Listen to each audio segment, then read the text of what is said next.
नमस्कार, मैं रवीश कुमार। नोटबंदी एक ऐसी घटना है कि एक साथ भारत की पूरी आबादी प्रभावित हुई है। पुराने आर्थिक संबंध बदल रहे हैं और नई आर्थिक संस्कृति की आहट है।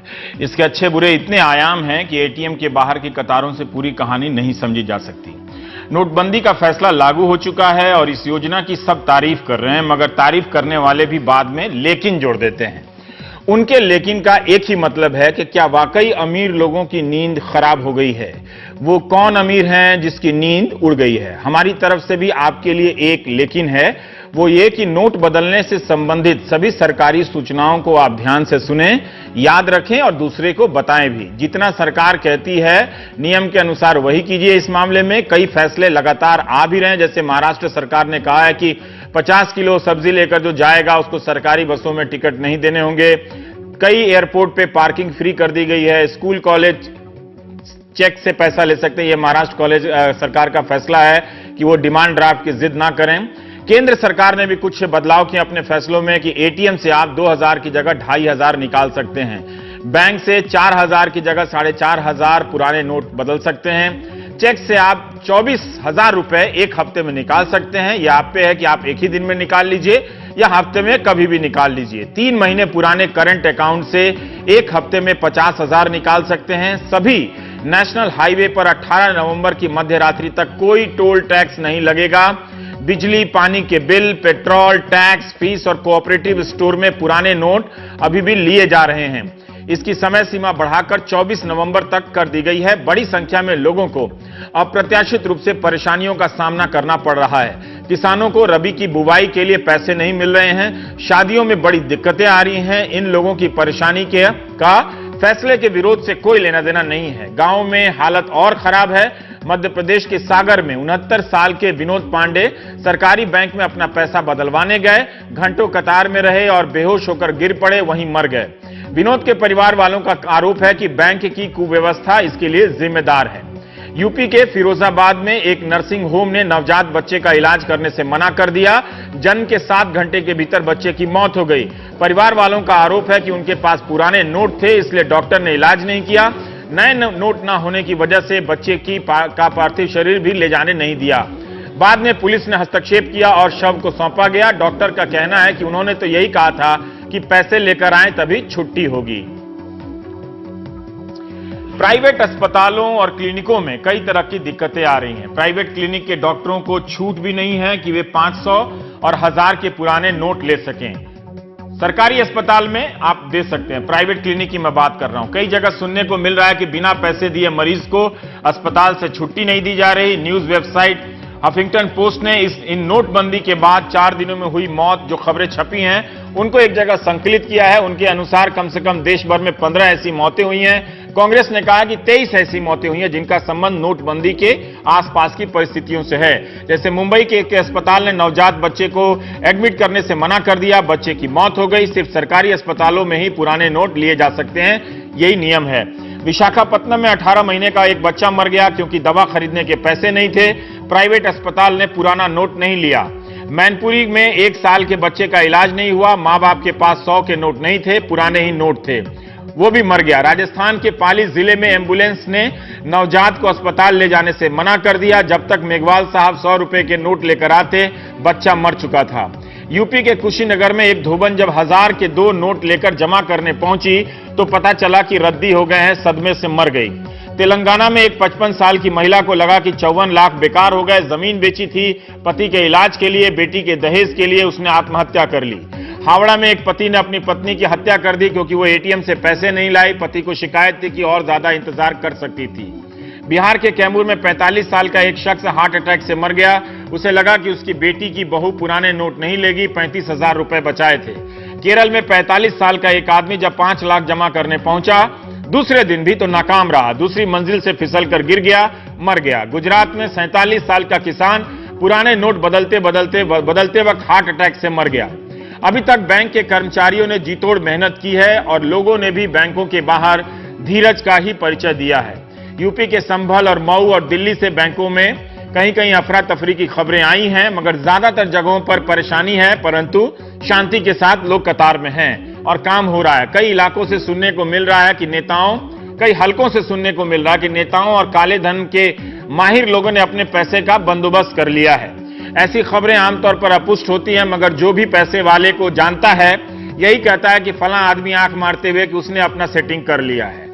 वित्त मंत्री ने चेताया था कि अब इस तरह के लेन देन की एक चेन है जिससे बचना मुश्किल है, कोई ना कोई किसी ना किसी एंड पे पकड़ा जाएगा। इलाहाबाद में वाराणसी में कार्तिक पूर्णिमा के स्नान के दौरान पंडों के पास राष्ट्र के इस महायज्ञ में योगदान करने के अलावा कोई विकल्प नहीं था, वरना वे 500 और 1000 के बिना कहां मानने वाले थे। लेकिन नोटबंदी ने दक्षिणा के रेट गिरा दिया है। 11 और 51 रुपए से ही काम चलाना पड़ा। इन्हीं पैसों से पंडों की कुछ महीनों की कमाई हो जाती है। प्रधानमंत्री मोदी ने भी कहा है कि गंगा में नोट बहा देने से पाप नहीं धुल जाते। यह भी हो सकता है कि पंडों को इस बार पुण्य कमाने का मौका मिला हो, असली पैसा मिला हो। सरकार लगातार सुधार का दावा कर रही है स्थिति में और प्रयास भी कर रही है, लेकिन समस्या इतनी व्यापक है कि एक झटके में फैसला तो लागू हो सकता है मगर समाधान नहीं। प्रधानमंत्री ने ऐसे तमाम लोगों का शुक्रिया अदा किया है जो तकलीफ उठाने के बाद भी धीरज नहीं खो रहे हैं। धीरे धीरे लोग ये भी पूछ रहे हैं कि नोटबंदी के इस फैसले का हमारी अर्थव्यवस्था पर क्या असर होगा। मतलब क्या इससे संकट से गुजर रहे सरकारी बैंक बच जाएंगे जो दिवालिया के कगार पर बताए जाते हैं। कई एनपीए के बढ़ते घाटे के बाद भी उनकी क्षमता में सुधार आएगा। रियलिटी सेक्टर पर क्या असर पड़ेगा। इसे काले धन का गढ़ कहा जाता है। पहले से ही सुस्त चल रहे इस सेक्टर में रोजगार की असीम संभावनाओं पर क्या असर पड़ेगा। क्या फ्लैट के दाम कम होने लगेंगे। इसका उन पर क्या असर पड़ेगा जो खरीद नहीं सके हैं, और इसका उन पर क्या असर पड़ेगा जो पहले से खरीद चुके हैं। पुराने फ्लैट के दाम गिरेंगे तो इनके भरोसे बैठे मध्यम वर्ग का क्या होगा जो अपनी बचत मानता है। भारत में 70% असंगठित क्षेत्र में कारोबार होता है। इस पर नोटबंदी का क्या असर होगा। बेहतर है इस फैसले से जुड़े व्यापक सवालों की तरफ भी मुड़ा जाए। क्या खाते में जमा राशि के आधार पर बड़ी संख्या में लोग आयकर के दायरे में आएंगे। ड्राइवर, कारीगर, कारोबारी के लिए अब बचना मुश्किल हो जाएगा। सर्विस सेक्टर का बहुत सा कारोबार नगद पर होता है। क्या यह सब अब चेक या इलेक्ट्रॉनिक तरीके से होने लगेगा। क्या सरकार के पास आयकर कम करने की गुंजाइश होगी जब बहुत सारा संसाधन आएगा। जब काला धन समाप्त होगा तो उसका असर कहां कहां और कैसे दिखेगा। देश में एक साथ कई बड़ी आर्थिक घटनाएं हो रही हैं। इस वक्त देश का आम बजट समय से पहले आ रहा है, जीएसटी लागू की जा रही है और ये नोटबंदी। क्या आप भी उम्मीदों से लबालब हैं। 50 दिन बाद हिंदुस्तान बदलने जा रहा है। बेहतर है इसकी तैयारी में जुट जाइए और उन अमीरों की मदद कीजिए जो नींद की गोली लेकर भी नहीं सो पा रहे हैं। उन्हें भी मदद की जरूरत है। और उन गरीबों की भी मदद कीजिए जो सो तो पा रहे हैं चैन से मगर कतार में खड़े खड़े बेचैन हो रहे हैं। तो हम बात करेंगे, हमारे साथ प्रोफेसर गुरबचन सिंह जी हैं, अर्थशास्त्री हैं और भारतीय सांख्यिकी संस्थान में आप पढ़ाते हैं। राजीव कुमार हैं, आप सीनियर फेलो हैं, सेंटर फॉर पॉलिसी स्टडीज के हैं। राजीव साहब, मैं आपसे जानना चाहता हूं कि ये अमीर कौन लोग हैं। आप तो उद्योग संस्थानों से भी जुड़े रहे हैं, जिन उद्योगपतियों को जानते हैं, क्या ये वो अमीर हैं जो नींद की गोली खाने के बाद भी उन्हें नींद नहीं आ रही है। वैसे तो अधिकांश अमीरों को जो उनके तौर तरीके हैं उसमें वैसे भी आम दिनों में भी नींद ठीक से नहीं आती है नींद की गोलियों खाने के बाद। मगर मुश्किल आज के दिनों में यह है कि पहली बार आज शायद हमारे देश के इतिहास में ऐसा हुआ है कि उनको वो इस बात को अब समझ गए हैं कि जितना उन्होंने भ्रष्टाचार और अपने गोरख धंधों से काला धन जमा के रखा है, और मैंने सुना है कि बहुत से लोगों के पास ब्लैक मनी के वेयर हाउसेज हैं, ये शब्द इस्तेमाल किया गया है। मतलब कोठरियां नहीं हैं, कोठे हैं जिसमें सिर्फ भरा पड़ा है उनका काला पैसा। तो उनको लगने लगा है कि अब ये इस काली कमाई का उनको कोई भी फायदा नहीं होगा और कोई तरीका भी उनको समझ में नहीं आता, क्योंकि जितना भी वो जोर लगा लें, वो 2.5 लाख रुपए के कितने ही सैकड़ों लोगों को बंटवा दें, मगर जिनके पास 13,000 करोड़, किसी के पास 10,000 करोड़ इस तरह की राशि लगी हुई है, तो उन विचारों को ये कौन लोग हैं। मतलब हम जिन्हें आमतौर पर कॉर्पोरेट कहते हैं, जो काले सूट में प्रधानमंत्री या किसी भी प्रधानमंत्री के आसपास नजर आते हैं, ये वो लोग हैं जिनके पास काले धन का वेयर हाउस है। हम ये जानना चाहते हैं, क्या हमारा व्यापारी वर्ग इतना बड़ा चोर है कि इतना पैसा बचा कर रखा हुआ है जिसे हम बड़ी इज्जत की निगाह से भी देखते हैं। ये कौन लोग हैं। देखिए रवीश जी, बात यह है कि मैं नाम तो ले नहीं सकता, नाम ना ले, लेकिन बताएं कि क्या हमारा कॉर्पोरेट सेक्टर इतना बड़ा चोर है सर। मगर बात यह है कि नहीं, मगर बात यह है कि ये जो तथ्य है वो ये है कि NIPF में, national institute of public finance and policy ने 3 साल पहले अपनी स्टडी में कहा था कि हमारी अर्थव्यवस्था में 20 से 40% तक का काला धन चलता है और ये सब लोग मानते हैं। तो कम से कम एक 14, 14.5, 15 लाख करोड़ जो है वो इस धन की राशि हमारे हिंदुस्तान की अर्थव्यवस्था में प्रचलित है और बल्कि ज्यादा तेजी से चलती है। अब ये किनके पास है, ये आपका अंदाज मेरे से बेहतर होगा। नहीं, मैं आपसे जानना चाहता हूं कि अमीर लोग देखिए, अगर गरीब चैन से सो रहे हैं। नहीं, सुनिए, मैं आपसे बताना चाहता हूं, आप किसी भी कंस्ट्रक्शन इंडस्ट्री का सामान लेने जाइए, कोई जना कैश के अलावा काम नहीं करता है। आपसे कार्ड भी नहीं लेगा, पैसे भी नहीं लेगा। मैंने पूछा, मैं खुद गया हूं एक बार, कई साल हो गए, तो उन्होंने कहा साहब यहाँ तो सारा काम कैश से होता है। अब वो दुकानदार अगर सारा काम कैश से कर रहा है तो उद्योग जगत तक जितनी भी पैदावार हो रही है वो सब कैश पे ही हो रही है। उसी तरह से अगर आप फार्मासिस्ट के पास जाइए, वो कभी आपको बिल नहीं देता, और जो बिना बिल के वो जो दे रहा है और उसकी जो सेल है वो 6 लाख रुपए है और वो दिखा सिर्फ 2 लाख रहा है, तो जो 4 लाख उसने बेची उसका भी, सारी दवाइयों का भी जो पैदावार है वो भी उसी तरह से हो रही है। तो ये वही लोग हैं, बिल्डर्स हैं, बहुत तरह के जो है वो बिचकौलिए हैं, आड़ती हैं, और जो लिकर ट्रेड में है बेतहाशा। आपने पता नहीं, आपने सुना होगा, साहब हैं जिनका बेचारे का कत्ल हो गया, वो ट्रक में लेके पैसा चलते थे। गुरबचन सिंह जी, मैं आपसे जानना चाहता हूं कि आप तो बहुत सारे आंकड़ों को देखते होंगे सर, पर ये बताइए कि ये जो अमीर लोग हैं, आपके दिमाग में भी कोई है जिसे हम ग्रोथ के हीरो समझते हैं, हमारे देश के नायक? मुझे तो अगर हैं तो बताएं, और ये भी बताएं कि क्या वाकई उनकी नींद उड़ गई है, या उनके जो तरीके हैं जो हम लोग सुनते आ रहे हैं, कई पत्रकार आते हैं, मिल के आते हैं कि उन्होंने अपना सेट कर लिया, इन्होंने अपना सेट कर लिया है, इसमें कितनी सच्चाई हो सकती है? हमारी इतनी समझ नहीं है कि हम उनके भाई खाते को देख के तो दिखाएंगे नहीं, देख के बता सके कि हाँ इन्होंने अपना पैसा सेट कर लिया है। ये नॉलेज आपकी पास नहीं होगी, ये नॉलेज मेरे पास नहीं होगी, लेकिन अगर आप इनकम टैक्स के ऑफिशियल्स को लेंगे, या सीबीआई को लेंगे, या विजिलेंस को लेंगे, या एमपीज की इंफॉर्मेशन को लेंगे, या एमएलएस की इंफॉर्मेशन को लेंगे, तो इन सब अथॉरिटीज के पास, आरबीआई के पास किसी ना किसी तरह से, किसी ना किसी फॉर्म में ये नॉलेज है, और उसको इकट्ठा करके उस पर स्पेसिफिक एक्शन, टारगेटेड एक्शन लेने की जरूरत है। मेरी अपनी राय यह है कि बजाय इसके कि पूरी इकोनॉमी पर इतना बड़ा कदम उठाया जाता, उससे अच्छा ये होता कि स्पेसिफिक टारगेट को लेके किया जाता है। जैसे राजीव जी अभी बता रहे थे, और सही बता रहे थे, कि कंस्ट्रक्शन इंडस्ट्री है, सरेआम सबको पता है कि कैश में होता है। जब सरेआम सबको पता है कैश में होता है, इस इंडस्ट्री में होता है, और इन दुकानदारों के पास होता है, या इन फैक्ट्री वालों के पास होता है, तो जाहिर है कि ये बात सरकार की बात से हम ये मान लें कि वहां पर ब्लैक मनी नहीं है जहां पर कैश में काम नहीं होता? क्या ये अर्थशास्त्र का कोई सिद्धांत है कि जहां कैश में काम नहीं होता है, कंस्ट्रक्शन के अलावा वहां ब्लैक मनी नहीं होता है सर? नहीं, वहां भी होता है, वहां भी होता है। वहां पर ऐसा होता है कि हो सकता है कैश ट्रांजिट में आए, तो आया और गया।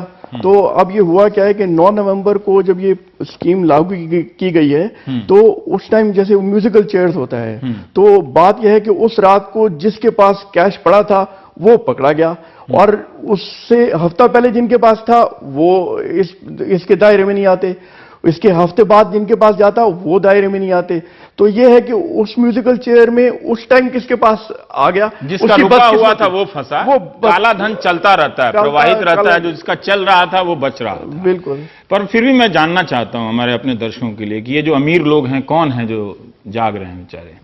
लोग यही पूछ रहे हैं कि लाइन में तो हम योगदान कर रहे हैं, लेकिन वो लोग कहां हैं जिनके बारे में ये बात कही जा रही है? नहीं, रवीश जी आते हैं सर, एक सेकंड ऐसा है। हाँ, आ रहे हूं सर, एक सेकंड आ रहा हूं सर। हाँ, ऐसा है कि काफी व्यापार, काफी इंडस्ट्री चलती है कैश पर, कुछ चेक पर, कुछ कैश पर। सबको पता है 2 तरह की बिल बुक्स बनती हैं, कुछ अमाउंट चेक में दिखाया जाता है, या एक सेट ऑफ अकाउंट्स में दिखाया जाता है, कुछ दूसरा कैश में चलता है। 50 दिन बाद बदल जाएगा सर? ये अगर और कदम नहीं उठाए गए और सिर्फ इसी कदम पर रुके रहे तो कुछ खास बदलने वाला नहीं है। देन मैं आपको उदाहरण देता हूं, 1978 में डीमोनेटाइजेशन हुई थी, उससे आज तक ब्लैक मनी कम नहीं हुआ था, बल्कि बहुत और बढ़ा था। सो इस स्टेप से नहीं होगा। हाँ, इस स्टेप के साथ साथ और काफी कदम उठाए जाएं, उठाने वाले हों जिसकी हाँ, हो सकता है उठाने वाले हों एंड उम्मीद है कि उठाएंगे। तो वो जब उठाएंगे उन कदमों से ब्लैक मनी, ब्लैक इकोनॉमी। एक सवाल मैं जानना चाहता हूं, जैसे आम लोगों ने ऐतिहासिक रूप से अपनी भागीदारी निभाई, क्या उद्योग जगत, व्यापार जगत, जिस पे शक हो रहा है राजनेताओं के अलावा कि ये लोग नींद की गोली खा के भी नहीं सो पा रहे हैं, यानी चोर हैं जिनके पास खजाना है, क्या इन लोगों को आगे आके नहीं कहना चाहिए कि हम भी इस राष्ट्रीय मौके में योगदान देंगे, अपने कारोबार को ठीक करेंगे अगर हम चोर हैं तो? वो तो थोड़ा मुश्किल है। वो कैसे इस लेवल को लेके जी रहे हैं? मतलब अगर उनको जीना ही है तो वो मतलब कितना गिर चुके हैं कि इस लेवल को लेके, मतलब प्रधानमंत्री भी अब उनको कह रहे हैं कि अमीर लोगों की नींद नहीं जा रही है, तो उस लेवल को लेके अमीर होने का फायदा क्या? इससे तो अच्छा मैं एक और चीज कहना चाहता हूं, वो ये कि बहुत सारे लोग ऐसे हैं इंडियन इकोनॉमी में जो टैक्स डिपार्टमेंट के डर से या और किसी वजह से वो इस टैक्स ब्रैकेट में नहीं आ पाते। उनकी टैक्सेबल ये कौन लोग है? जैसे ओला का ड्राइवर है, 40,000 कमा रहा है, उसे तो अब टैक्स में आना पड़ेगा, उसको आना पड़ेगा। वो तो खैर फिर भी फॉर्मल सेक्टर में आ जाता है। बैंड वाला है, टेंट वाला है, इन सबको आना पड़ेगा, अब आना पड़ेगा। वो पहले भी ऐसा नहीं है कि टैक्स वगैरह तो दे रहे हैं। हाँ। ऐसा नहीं है कि ये सारे चोर उचक्के बदमाश ऐसे लोग भरे हुए हैं। हाँ। ये थोड़ी सी टैक्स डिपार्टमेंट को फ्रेंडलीनेस दिखानी पड़ेगी ताकि लोग इसके साथ साथ जुड़ें। सर, मैं अब दूसरे सवाल पे आना चाहता हूं। राजीव जी अपनी बात कह लीजिएगा, पर मेरा सवाल भी सुन लीजिए कि इससे बैंकिंग सेक्टर, अभी बिजनेस स्टैंडर्ड का मैं आर्टिकल पढ़ रहा था कि 30 से अधिक बैंक है हमारे देश में, प्राइवेट और सरकारी, और उनका जो जुलाई से सितंबर की तिमाही की रिपोर्ट आई है, उनमें से कई बैंक जो हैं दिवालियापन, बैंकरप्सी के कगार पर हैं। क्या इस फैसले से बैंकों को काफी मदद मिलेगी, वो मजबूत होकर उभरेंगे जिससे वो आगे लोन देंगे, या अलग अलग तरह की गतिविधियां होंगी? रवि जी, पहले तो मैं आपकी इजाजत के साथ अपनी मन की बात कह लूं। हाँ। तो ये है कि हमारा नैतिक स्तर राष्ट्र का इतना गिर चुका है और हमारी राष्ट्रीयता इतनी अभाव में है, इतनी हीन हो गई है कि हम इस कदम को भी जो है वो अब एक मजाक की तौर पे लेने की कोशिश कर रहे हैं। और जैसा आपने खूब कहा कि मुझे पूरा उम्मीद थी कि हमारे उद्योगपति, हमारे व्यापारी इसमें अपना हाथ बटाते, इसमें इस महायज्ञ में, मैं इसको महायज्ञ मानता हूं, उसके मैं वजह बता सकता हूं, उसमें अपना योगदान करते। मगर ऐसा कुछ नहीं होने वाला कि हम सब बिल्कुल पूर्णतया स्वार्थी हो चुके हैं और राष्ट्र जाए भाड़ में, हमें अपने 2-4 लाख रुपए से और 100-200 करोड़ से मतलब है। बैंकों की बात जहां तक है, उसका यह है कि आपने देखा होगा कि पिछले 3 दिनों में हमारे बैंक में 2.5 लाख करोड़ रुपया नया जमा हुआ है। राइट। और ये जो जमा हुआ है, इसके मतलब ये कि इतना डिपॉजिट बेस बढ़ गया है कि अगर वो चाहें तो जो प्रोविजनिंग करना है उनको, जो मतलब जो बैड लोन्स के साथ प्रोविजनिंग करना है, वो अब उसको कर सकते हैं, करने में ज्यादा सक्षम होंगे। और उससे और कम से कम अगर वो ना भी हो, और क्योंकि उसका कैपिटल बेस हो सकता है सरकार को बढ़ाना पड़े, मगर अब कम से कम डिपॉजिट रेट कम होंगे पहले, और होना लाजिम है। और उसके बाद में जो कर ये लोग जो अपना लोन देते हैं, जो कर देते हैं अपने नए इन्वेस्टमेंट के लिए, उसके ब्याज रेट जरूर कम होंगे।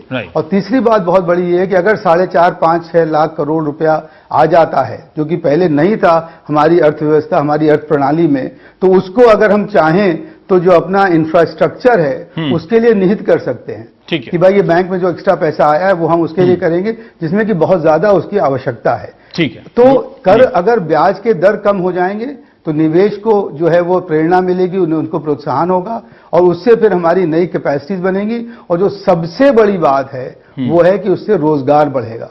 तो 1978 के मोनेटाइजेशन को और आज के मोनेटाइजेशन को की कंपैरिजन करना बिल्कुल व्यर्थ है, क्योंकि उस समय का 1000 रुपए का नोट जो कि मोनेटाइज हुआ था, उससे कम से कम 50 तोले सोना लिया जा सकता था, क्योंकि 40 रुपए तोला शायद 45 रुपए तोला सोना था उस जमाने में। मगर आज का 500 का नोट और 1000 का नोट, हम लोग उसमें कोई कंपैरिजन नहीं है। तो ये जो आज चीज हुई है कि 86% जो हमारी करेंसी, हमारी जो जो प्रयोग में है उसका डिमोनेटाइजेशन होना मतलब ये है कि जितना भ्रष्टाचार से पैसा कमाया गया है उस पर एक लगाम लगाई गई है उसको, मगर आगे फ्लो बदलेगा कि नहीं, जो आपने सवाल उठाया कि 50 दिन बाद क्या रामराज आ जाएगा, तो नहीं, रामराज तो नहीं आएगा। अगर उसका राज करने वाले ही सब बिल्कुल ही राक्षस होंगे तो नहीं आएगा। वो राक्षस प्रवृत्ति को हमें अपनी बदलना पड़ेगा। गुरबचन जी, जो राजीव जी ने कहा उस पर अपनी हम सारे सवालों को नहीं लेंगे, मैं धीरे धीरे, नहीं तो इतना बिजनेस समझना मेरे लिए भी ओवरडोज हो जाता है। ठीक है, ठीक तो है, हाँ। बिल्कुल सही है। ऐसा है, डिपॉजिट्स जो बढ़ रहे हैं बैंकों में वो दो तरह के हैं। वो एक तो वो हैं जो डिपॉजिट अभी टेम्पररी हो रहे हैं और वो बाद में विड्रॉ होंगे। तो वो जो करेंसी सर्कुलेशन है वो पहले की तरह करेंसी सर्कुलेशन चलेगी। पहले ओल्ड करेंसी नोट चलते थे, अब नए करेंसी नोट चलेंगे। ठीक है। क्योंकि नए करेंसी नोट अभी तक आए नहीं हैं, इसलिए जो डिपॉजिट्स हैं वो तेजी से बढ़ते जा रहे हैं और करेंसी विड्रॉल कम हो रहा है। अच्छा। तो डिपॉजिट्स इतनी ज्यादा बढ़ेंगे नहीं, हाँ कुछ ज्यादा बढ़ेंगे। और वो पोर्शन जो है जो बढ़ेगा उससे, जैसे राजीव जी कह रहे थे कि क्योंकि डिपॉजिट्स बढ़ जाएंगे तो वो इंटरेस्ट कम होगा। मैं ये कहना चाहता हूं कि उसमें पहले जो एक्टिविटी इनफॉर्मल सेक्टर में होती थी वो धीरे धीरे फॉर्मल सेक्टर में शिफ्ट हो रही है। तो जो फॉर्मल सेक्टर में शिफ्ट होगी तो demand for credit from formal sector वो भी बढ़ेगी, तो बैंकों पर डिमांड फॉर क्रेडिट भी बढ़ेगा। तो अगर डिपॉजिट्स बढ़ रहे हैं तो क्रेडिट भी बढ़ेगा, तो उसका इंटरेस्ट रेट कम होगा, ये ऑब्वियस नहीं है। ये देखने वाली बात है, बिल्कुल नहीं, ये आगे देखने वाली बात है कि इंटरेस्ट रेट कम होता है कि नहीं होता है। इंटरेस्ट रेट अगर कम होगा किसी और कारणों से और रिफॉर्म से, लेकिन ये shift from informal to formal, shift from illegal to legal है, ये एलोकेशन की इशू है, ये टोटल की इशू नहीं है। क्या हम ये समझें कि इस व्यवस्था से बहुत सारे लोग एक तरह से फॉर्मल हो जाएंगे, इनफॉर्मल से फॉर्मल होंगे, तो इससे लाभ मिलेगा? ऐसी उम्मीद है कि ऐसा होगा, और अगर ऐसा हुआ तो इससे लाभ जरूर होगा, मिलेगा। एक अर्थव्यवस्था जो सरकारी अर्थव्यवस्था है उसका बजट बढ़ सकता है टैक्स के जरिए से, टैक्स के जरिए से भी बढ़ सकता है, और दूसरा प्रोडक्टिविटी भी बढ़ सकती है, प्रोडक्टिविटी भी बढ़ सकती है। अब मैं आपको एक सिंपल एग्जांपल देता हूँ। काफी बिजनेस हैं, जैसे रियल एस्टेट सेक्टर है, इसमें एक शरीफ आदमी का काम करना बहुत मुश्किल है क्योंकि ब्लैक मनी इन्वॉल्व है, सब लोग ब्लैक मनी में इन्वॉल्व नहीं होना चाहते। तो ऐसा है कि काफी लोग आईटी इंडस्ट्री एंटर कर देते हैं। आपने सुना होगा आईआईएम का ग्रेजुएट निकला, आईटी स्टार्टअप कर रहा है। कभी आपने सुना है कि आईआईएम का ग्रेजुएट निकला हुआ वो रियल एस्टेट बिजनेस शुरू कर रहा है? वो क्यों नहीं शुरू करता? वो तो काले धन से के ज्यादा उसकी प्रोसेस से है सर। प्रोसेस तो क्या वैसा ईमानदार हो सकता है? उससे वो परेशान है, उससे वो डरता है। वो तो जो जमीन अलॉट होती है वो तो पूरा इतना पॉलिटिकल इंटरफेरेंस होता है कि आप किसी प्रोसेस से ठीक नहीं कर सकते। तो अगर ये काला धन वगैरह, करप्शन, ये सब रुकता है या कम होता है तो उससे ये जो एफिशिएंट लोग हैं, एजुकेटेड लोग हैं, हार्ड वर्किंग ऑनेस्ट लोग हैं, आईआईएम से या आईआईटी से, ये उनको मौका मिलेगा, उनको मौका मिलेगा, और उससे जो प्रोडक्टिविटी बढ़ेगी वो। राजीव जी, एक बड़ी बात है कि डिमांड भी तो होनी चाहिए सर। सिर्फ सेविंग बैंकों में बढ़ जाए, अगर वो पैसा बाहर है, अभी भी डिमांड नहीं है, तो वो पैसा बैंक में जाके डिमांड कैसे बढ़ा देगा?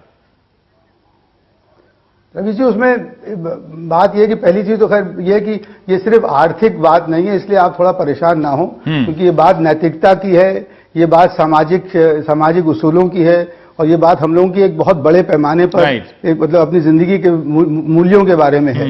दूसरी चीज ये है कि अगर ये आप जो कह रहे हैं डिमांड कम हो जाएगी, तो मैं बहुत खुश होऊंगा कि अगर डिमांड ये जो ऑस्टेंटेशियस कंजम्पशन होता है, जो मतलब लग्जरी कंजम्पशन होता है, जो कि ब्लैक मनी से ज्यादा होता है, मतलब कि 10 दिनों की शादी या चार एसयूवी या हाथी पे हमारा जो है वो नौशा आएगा, अगर ये सब चीजें कम हो जाएं तो मुझे बहुत अच्छा लगेगा। और सबसे बड़ी बात यह है रवि जी कि इस कदम से आज पहली बार ये हुआ है कि जो ईमानदार और जो मेहनत करने वाला आदमी है, उसको ये लगा है कि आज मेरी मेहनत और मेरी ईमानदारी का मुझे सिला मिल रहा है, और जो लोग चोरी करके और भ्रष्टाचार से बिल्कुल सूट बूट करके आप फॉर्मल डिनर्स में जाते थे, फॉर्मल सेक्टर में जाते थे, उनको शायद आज नींद कम आ रही है, नींद कम आ रही है। बहुत खुशी हो रही है। बहुत बहुत शुक्रिया। लेकिन ये जरूर आपकी, राजीव जी की ही बात को बढ़ा के हम फिर और दूसरे सवालों पर अगले दिन चर्चा करेंगे कि प्रधानमंत्री ने जिस तरह से कहा कि अमीरों को नींद नहीं आ रही है, तो जो भी अमीर हैं ये अब उन पे नैतिक जिम्मेदारी बनती है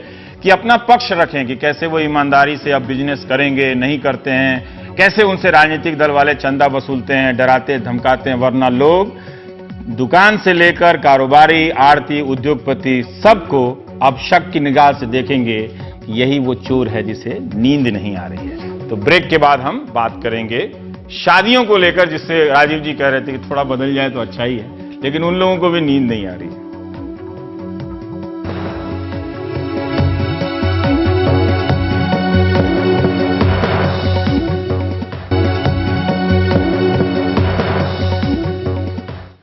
नोटबंदी के बाद से बीजेपी को लगता है कि जनता, व्यापक जनता उसके समर्थन में आगे आई है, उसके फैसले को, सरकार के फैसले को समर्थन मिल रहा है। इसलिए बीजेपी लगातार आक्रामक मुद्रा में है। सरकार के मंत्री से लेकर पार्टी के प्रवक्ता तक धुआंधार इस फैसले का समर्थन कर रहे हैं और विपक्ष पर हमला कर रहे हैं।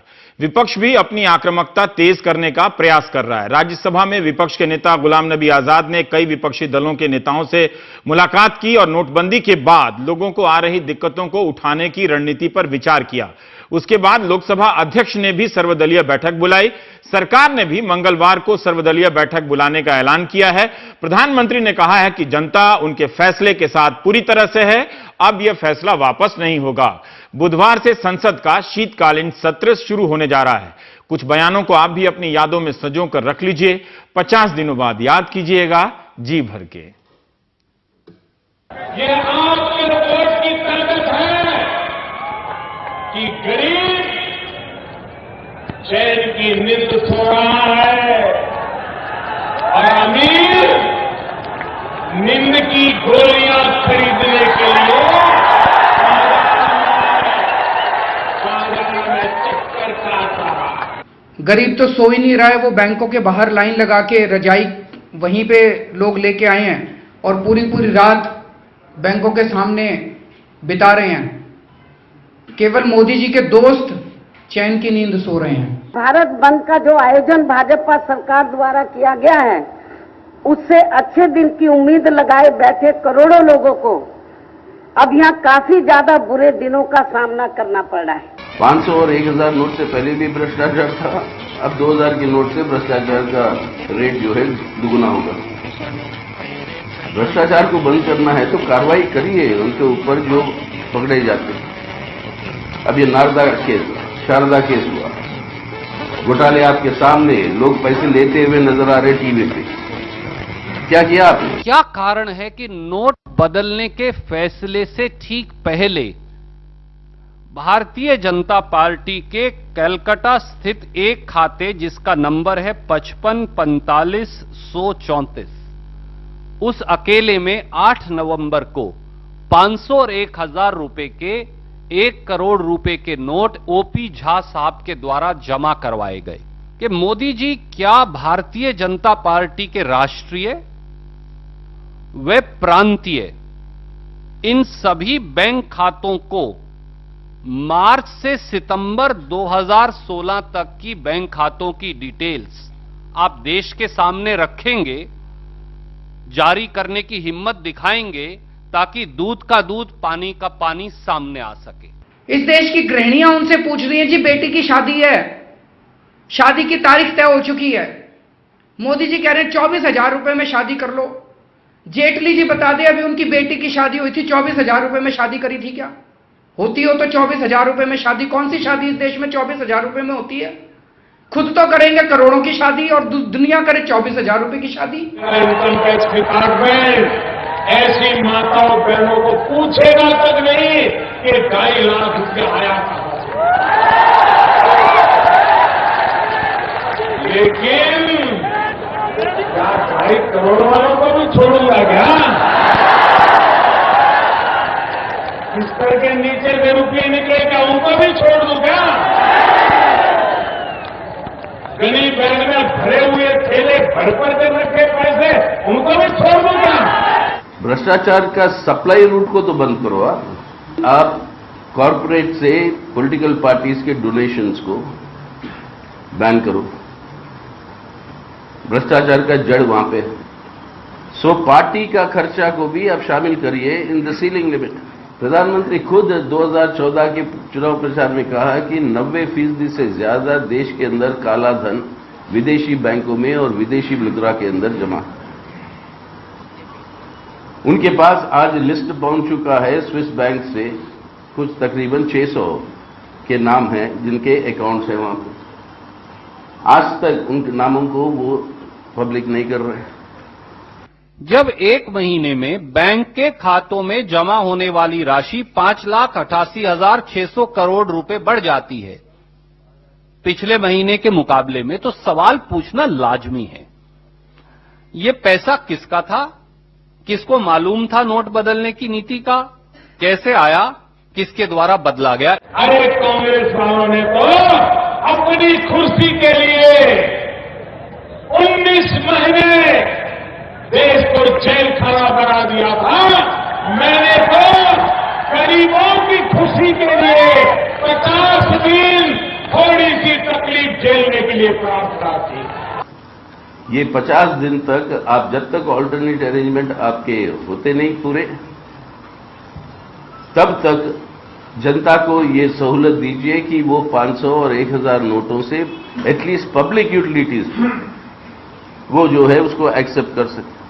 देश की लगभग समस्त आर्थिक गतिविधि व करोड़ों छोटे व मध्यम व्यवसायों को ठप करके यहाँ भारत बंद का जो आयोजन भाजपा सरकार द्वारा किया गया, जैसे हालात अब पैदा हो गए, ऐसा लग रहा है जैसे भारत बंद हो गया हो। 10 दिन के अंदर फसल बोनी है, किसान चेक से पेमेंट नहीं करते, किसानों को खाद खरीदनी है, वो खाद कहां से खरीदें, कैसे खरीदें? किसानों को बीज खरीदने हैं, वो बीज कहां से खरीदें, कैसे खरीदें? किसानों को लेबर को पेमेंट करनी है, वो डेली दिहाड़ी मांगती है पेमेंट, वो कहां से लाएं पेमेंट? 10,000 रुपए प्रतिदिन और 24,000 रुपए हफ्ते से गुजारा नहीं चलता, किसानी नहीं हो सकती। करोड़ों लोगों के नष्ट हुए समय जो वो लाइनों में खर्च कर रहे हैं और राष्ट्र की उत्पादकता में कमी, इसकी लागत का आंकलन किया है कि गंगा में लोग नोटे डाल रहे हैं, 500 की 1000 की घड़ी। अरे पापियों, गंगा में नोटे बहा करके भी आपका पाप धुलने वाला नहीं। इस तरह साहब अपने गुनाहों को धो देते हैं, इस तरह साहब अपने गुनाहों को धो देते हैं, कभी मजाक उड़ाते हैं और कभी वो रो देते हैं।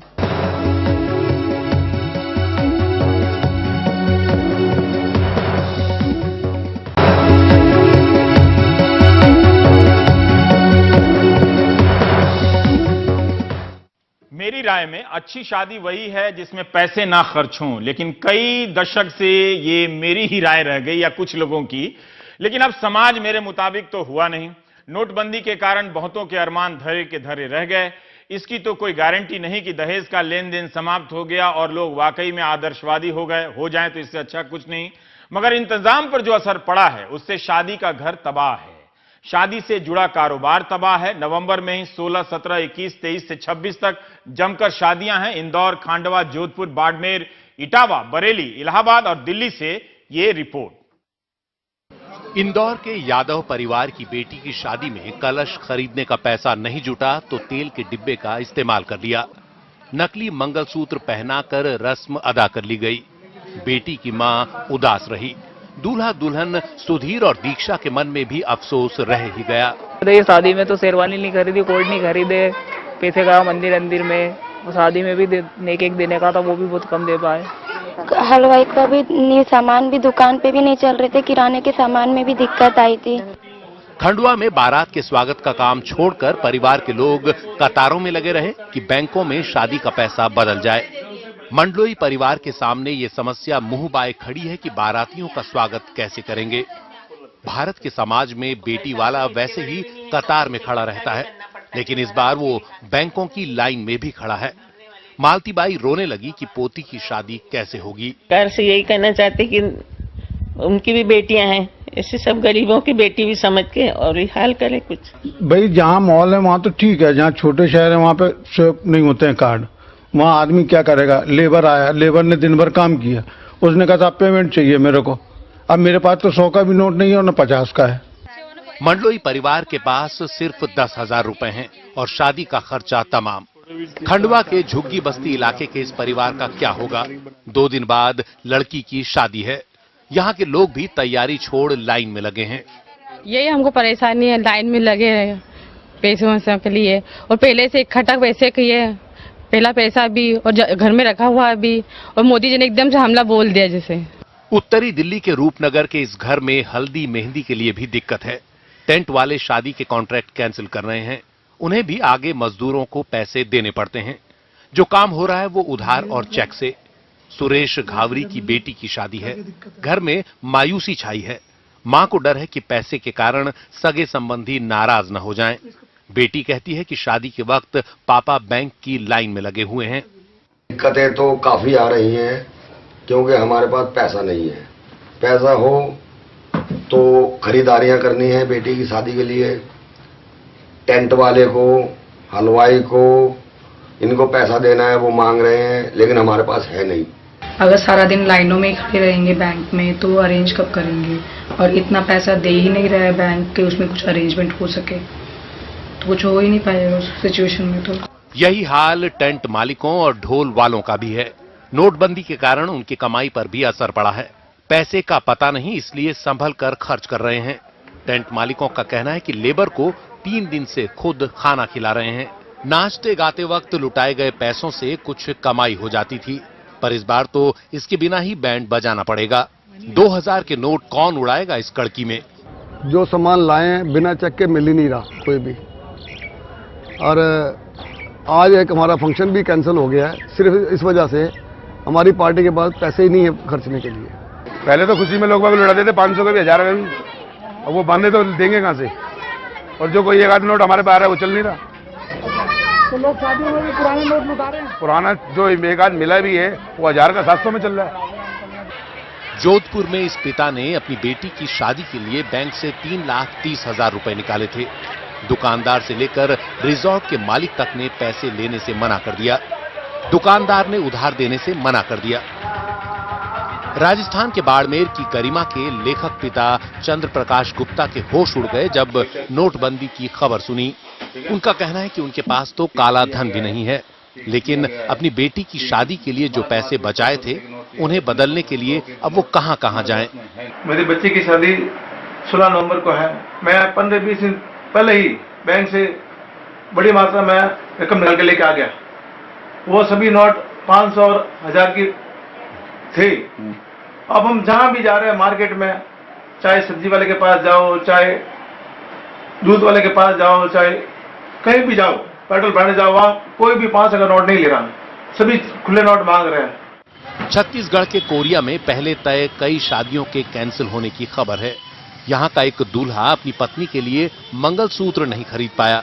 कुछ शादियां वाकई बड़े ही सादे तरीके से संपन्न हुई हैं। जो ना रखने का रीजन ये है कि कस्टमर ना आने की वजह से पैसे के प्रॉब्लम, जिसकी वजह से जो है कारोबार में दिक्कत हो रहा है। लोगों के पास नए नोट नहीं है, पुराने नोट लेके आ रहे हैं। यूपी के इटावा में उधार की शादियां हो रही हैं। हर जगह बिजनेस मंदा है। आखिर दुकानदार किस किस को हजारों का उधार दे सकता है? वो शहर के हर घर को पहचानता नहीं, ना ही उनकी गारंटी ले सकता है। बैंड बाजे वाले मास्टर शकील कहते हैं कि अब तक नवंबर में ही 15 लोग शादी की बुकिंग कैंसिल कर चुके हैं। यानी यहां भी शादियां कैंसिल हो रही हैं। दर्जी का कहना है कि कई लोग कपड़े सिलवा चुके हैं लेकिन उन्हें लेने नहीं आ रहे। बहुत फर्क पड़ा हम लोगों को। नाम बिल्कुल मिलना बंद हो गई है। पेमेंट में भी बहुत दिक्कत है। 2-2 4-4 दिन हो जाते, चक्कर लगाते रहते। 1 महीना पूरा हो गया, इसको कोई पेमेंट ही नहीं हो रहा सही से। शादियों में जो आज शादी है, आप लोगों को क्या नगद पेमेंट हो रहा है? नहीं हो रहा है ये पेमेंट। मार्केट में लोगों को पैसा नहीं है। इस पैसे के कारण यहाँ कम से कम 3 दिन से हम लोग ऐसे ही बैठे हैं और कारीगरों को भी हम पैसा नहीं दे पा रहे हैं। दुकान हमारी सब सूनी पड़ी हुई है, कारीगर भी जा चुके हैं। तो इस नोटबंदी से जो है बहुत परेशानी है। बरेली के विजय शंकर का परिवार अपने बेटे समर्थ की शादी कैसे करे, इसे लेकर चिंतित है। 15 नवंबर को शादी है। नोटबंदी के कारण कई कार्यक्रम कम कर दिए हैं। घर को भी अंदर से नहीं सजाया। शादी से 1 दिन पहले दूल्हे को घर से बाहर जाना मना होता है, फिर भी उसे बैंक की लाइन में लगना पड़ रहा है। दूल्हे की मां को अफसोस है कि बेटे की जोर शोर से शादी के अरमान वो पूरे नहीं कर सकी। इतने सारे काम हैं और मुझे खुद दूल्हा होके I have to go to bank, वहां जाके मैं पैसे निकाल के मुझे लाना पड़ रहा है और पिछले हफ्ते से मैं लगातार यही काम कर रहा हूँ। दिक्कत तो हमें हुई सबसे ज्यादा वो शॉपिंग में हो रही है। छोटी छोटी चीजें जहाँ पे जिन शॉप्स पे कार्ड एक्सेप्ट नहीं होते हैं तो वहाँ प्रॉब्लम हो रहा है हमको। और पार्लर्स, बहुत सारे पार्लर्स जो हैं वो कार्ड एक्सेप्ट नहीं करते हैं, उन्हें सिर्फ कैश पेमेंट चाहिए, तो विड्रॉल में प्रॉब्लम आ रहा था क्योंकि, तो वहाँ पे हमको दिक्कत हुई।